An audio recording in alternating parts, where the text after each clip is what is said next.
Welcome to Not Milk Never Milk. Subscribe if you're lactose intolerant. You start by signing in and confirming you have administrative access.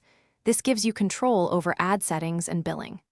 Once logged in, navigate directly to account settings and find the marketing or ads dashboard so you can see active campaigns. Make sure you note campaign ID, daily budgets, and the payment method. This prevents surprises when pausing or deleting ads. Now proceed to locate the specific campaign you want to stop, so you can take immediate action without delay. Once you see the campaign list, use the status filters to isolate active or scheduled ads so you can act quickly. Pause a campaign to halt delivery immediately. This preserves settings for later. Delete only if you're sure you want it gone. If the interface offers direct budget edits, set the daily budget to 0 to stop spend while keeping targeting intact.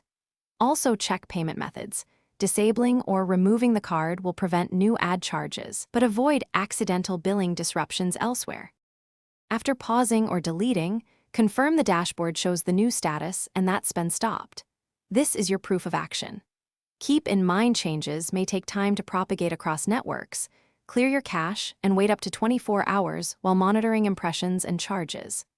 If ads continue to run or charges persist, collect the campaign ID and payment records, then contact Alibaba support directly so they can investigate. Providing screenshots speeds resolution. Finally, consider creating a log of changes for future audits. Thanks for watching. If this was helpful, leave a like and consider subscribing. See you next time.